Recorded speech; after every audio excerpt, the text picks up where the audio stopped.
but I'm not sitting on death row.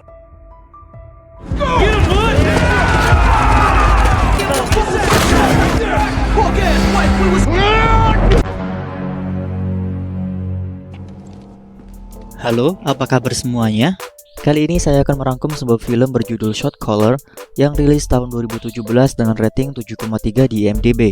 Film ini disutradari oleh Rick Roman dan dibintangi oleh beberapa aktor yang tidak terlalu terkenal, tetapi alur cerita yang menarik di sini membuat saya tertarik untuk membahasnya. Jadi tanpa berlama-lama, langsung saja check it out.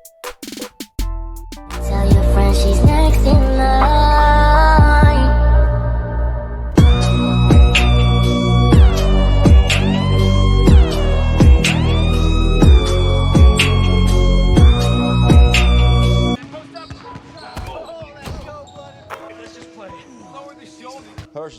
Film ini akan bercerita tentang seorang pria bernama Jacob.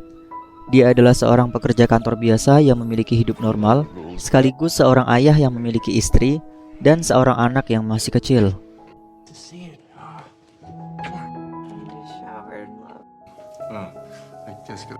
Suatu hari saat dirinya pulang dari sebuah pesta bersama rekan dan istrinya, tak diduga terjadi kecelakaan yang mengakibatkan rekan beserta istrinya tersebut meninggal.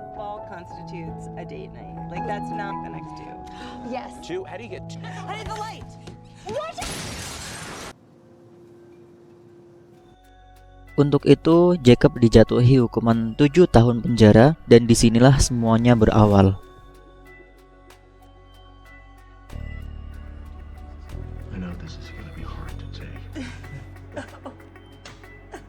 Jacob yang baru pertama kali masuk penjara harus bisa menyesuaikan diri untuk bisa bertahan hidup di penjara tersebut. Terlihat ada seorang pria kulit hitam yang lugu dan terlihat lemah, dan malam pertamanya di penjara, Jacob harus menyaksikan si pria kulit hitam tersebut mendapatkan pelecehan seksual oleh para tahanan lainnya.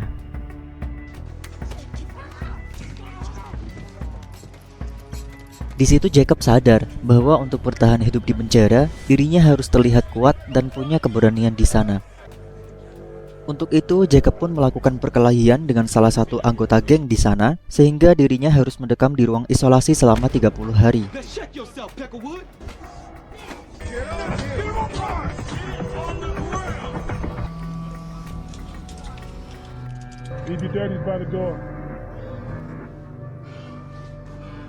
Ketika bebas, salah satu kelompok gangster penjara itu pun tertarik pada Jacob dan merekrutnya sebagai salah satu anggota geng mereka.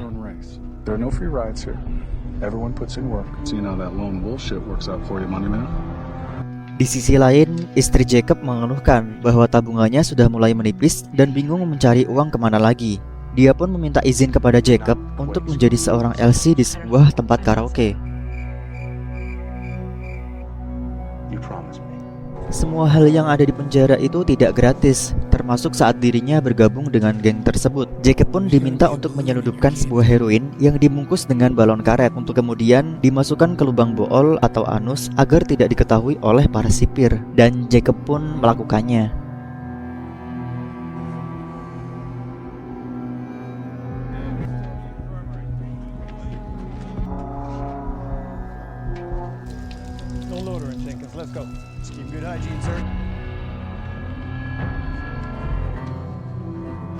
Keep putting in that work, money man.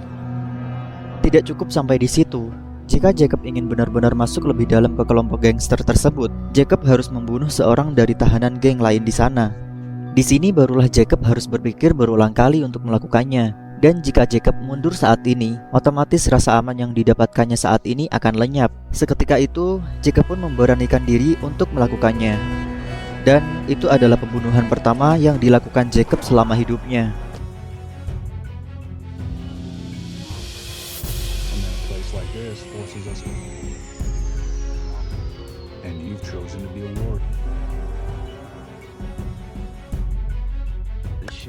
Beberapa tahun berlalu, kini Jacob sudah terlihat berbeda dengan kumis dan rambut layaknya gangster sungguhan.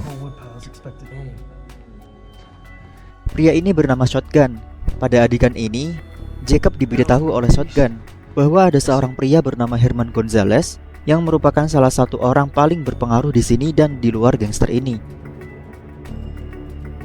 Suatu hari terjadi sebuah kerusuhan antar geng, di mana Jacob terpaksa ikut di situ.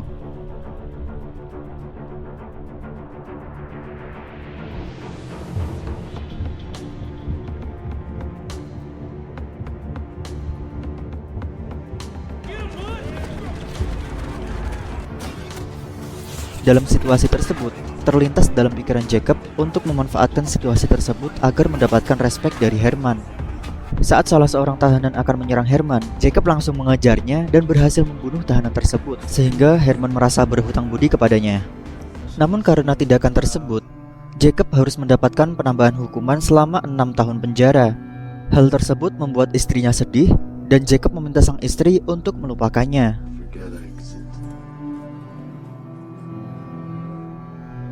I'm sentencing you to an additional 5 years to run.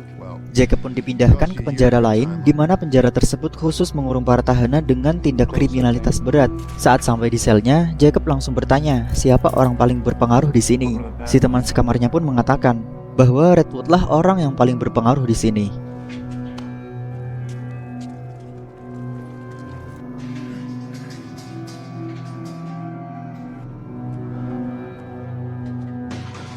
Setelah saling bertatap muka, mereka pun melakukan percakapan, dan Redwood mengatakan bahwa dia bukanlah penguasa sebenarnya di dunia gangster ini, karena hanya ada satu pemimpin tertinggi yang bernama The Beast. The Beast sendiri dikurung terpisah dengan yang lain karena tempat tersebut khusus untuk tahanan berbahaya. Untuk itu, Jacob pun melakukan perkelahian dengan salah satu tahanan berbahaya di sana, dan benar saja, kejadian tersebut sampai di telinga The Beast.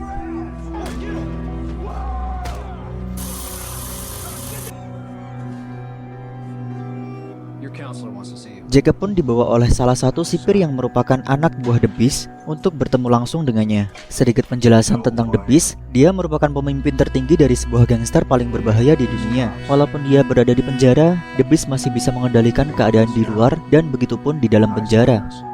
Contohnya sipir yang bernama Robert ini, dia menerima setoran setiap bulan dengan menjadi tangan kanan dari The Beast, dan hal itu membuat The Beast merupakan salah satu orang paling berbahaya di sana. Dengan masuknya Jacob di lingkaran ini, membuatnya harus menuruti semua perintah dari The Beast, dan Jacob resmi menjadi tangan The Beast sekarang.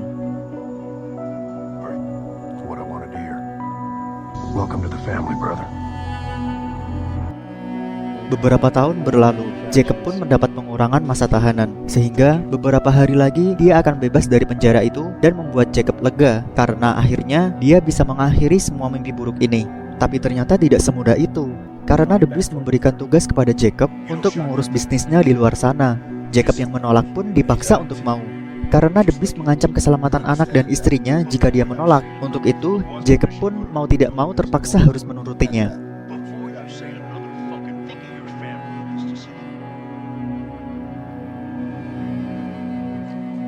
Looks like two of you will be leaving the block today, man. Setelah keluar dari penjara, Jacob pun langsung disambut oleh Shotgun yang sudah keluar 2 tahun yang lalu. Dia pun mengajak Jacob ke sebuah pesta untuk menyambut kedatangannya.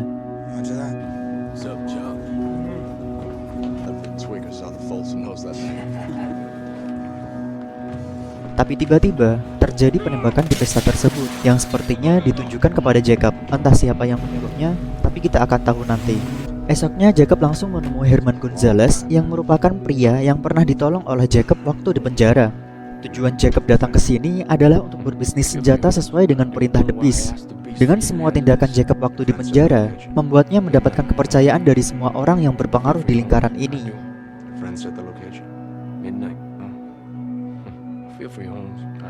Di sisi lain, Jacob pun diam-diam menemui istrinya tanpa ada orang yang tahu. Karena jika ada salah satu anggota gangster yang tahu, maka keluarganya tidak akan aman. Jacob pun memberikan uang kepada istrinya, namun dia menolaknya.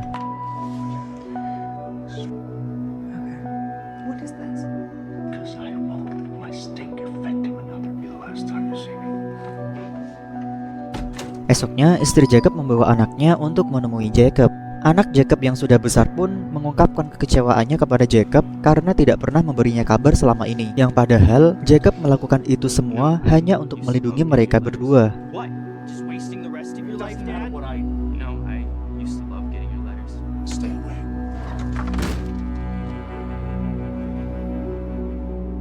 Tak Tak bisa tinggal diam, Jacob pun memutuskan untuk membuat sebuah rencana demi mengakhiri ini semua. Dimulai dengan membunuh Shotgun yang ternyata adalah orang di balik penembakan di pesta waktu itu. I was been calling you all day.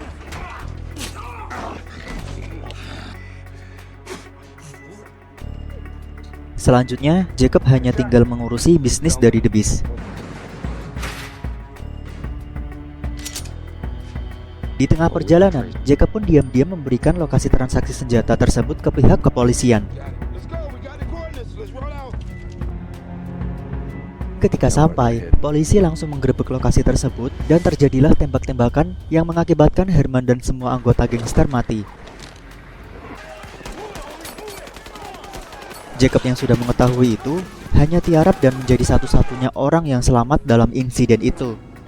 Dan disinilah dia. Sekarang polisi menawari kebebasan kepada Jacob dengan satu syarat. Jacob harus memberitahu semua bisnis dan bukti kejahatan The Beast. Namun, Jacob menolak karena dia tahu bahwa jika dia melakukannya, maka keluarganya akan dalam bahaya dan Jacob lebih memilih kembali ke penjara. Dan kalian tahu ke penjara mana Jacob dikirimkan? Ya, ke penjara di mana The Beast berada. Tapi bukan itu kejutannya. Karena ternyata Jacob sudah memikirkan semua ini, di mana dia menyelundupkan sebuah silet yang sengaja dia sembunyikan di dalam lubang belakangnya. Saatnya tiba, Jacob pun harus menemui The Beast di tempat yang sama. The Beast yang sudah tahu bahwa Jacob berkhianat mengatakan bahwa keluarga Jacob akan mati di luar sana. Send you the coordinates until an hour before the meet. When your old lady and kid are lying in blood. Saat akan dibawa kembali ke sel, Jacob langsung mengeluarkan siletnya dan memaksa Robert untuk masuk ke dalam kurungan.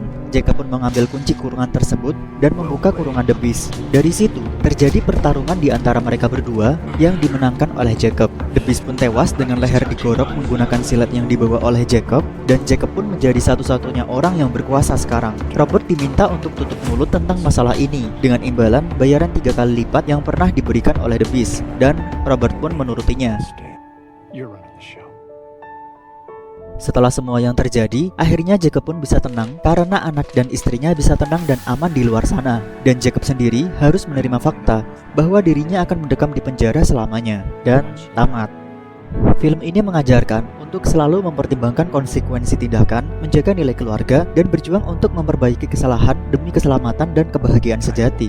Saya Azul, sampai jumpa di video selanjutnya.